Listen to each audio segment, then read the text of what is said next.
Crisis intervention theory. Crisis intervention is emergency first aid for mental health. This provides a brief conceptual overview of crisis intervention and then will summarize the steps a worker may use to identify, assess, and intervene with an individual experiencing crisis.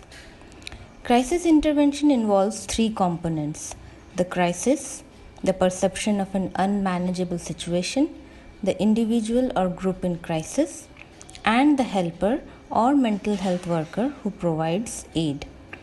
Crisis intervention requires that the person experiencing crisis receive timely and skillful support to help cope with her situation before future physical or emotional deterioration occurs.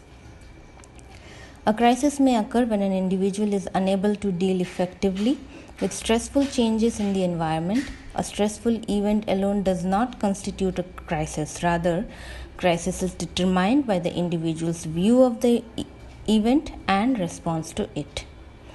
Psychological disequilibrium may be characterized by feelings of anxiety, helplessness, fear, inadequacy, confusion, agitation, and disorganization.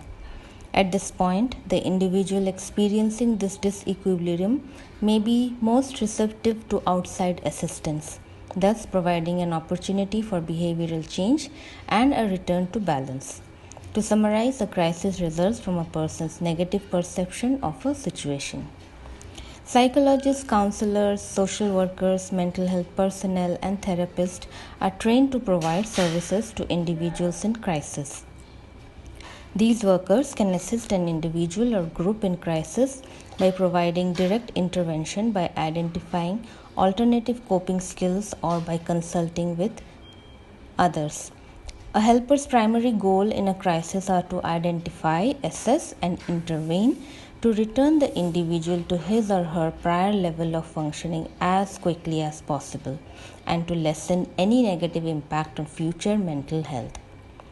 First step, identification. Identification recognizes that a problem exists and it focuses on the event's significance in the person's environment and the person's current functioning. The event or crisis may be categorized as either developmental or situational. Therapists must promptly identify a person in crisis as well as assess the degree to which his or her functioning is impaired. In addition to psychological disequilibrium, other signs and symptoms may indicate a problem for those experiencing a crisis. Physical symptoms such as changes in overall health, energy, or activity level, as well as in eating or sleeping patterns, may point to a problem. Emotional signs that may indicate a person in crisis include increased tension or fatigue and changes in temperament such as angry outburst or depression. Next step is assessment. After identifying a crisis situation and a person in crisis, workers assess the crisis impact on the individual. This assessment usually takes the form of an interview during which the worker strives to convey an atmosphere of acceptance, support, and calm confidence about the future. Communication with the person experiencing a crisis is vital. This involves establishing eye contact and sometimes physical contact.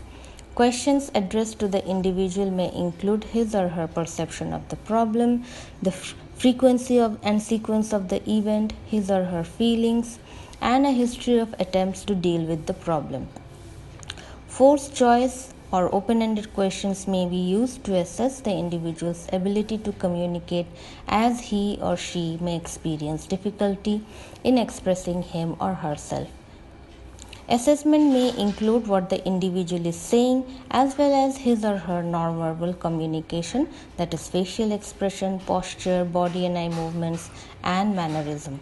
An essential part of this assessment is an evaluation of the person's current safety as well as any risk to his or her own or someone else's life. The next step is intervention. After identification and assessment of the crisis and the person involved, the intervention occurs. While specialists in this area may differ on the name and number of steps involved, they agree that certain points are integral to intervention and are basic to a best practice problem-solving approach.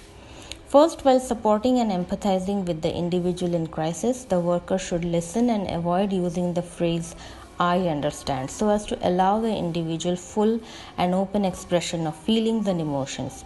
Second, the individual in crisis should answer the worker's question so as to define and clarify the incident and acknowledge any social and cultural factors which may relate to the crisis. This second step places the problem in a framework.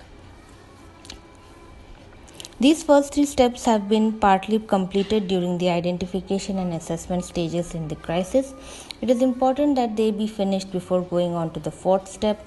Fourth is mutual brainstorming of alternatives and discussion of available resources are jointly carried out by the individual in crisis and the worker. At this point, the worker may need to be more directive by focusing on the current situation, proposing ideas and strategies for action, as well as suggesting other resources for support instead of just listening and reflecting.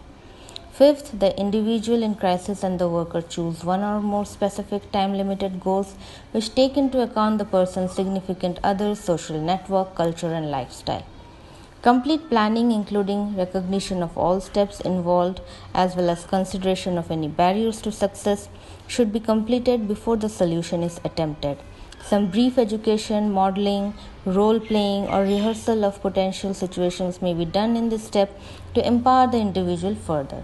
Sixth, the worker and the individual implement their plan and, if possible, evaluate its effectiveness.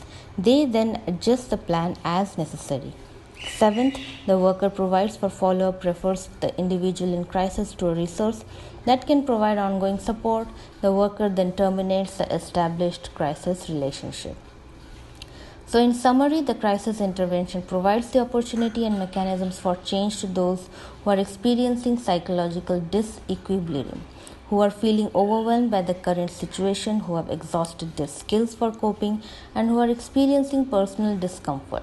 Crisis intervention is a process by which a mental health worker identifies, assesses, and intervenes with the individual in crisis so as to restore the balance and reduce the effects of the crisis in his or her life.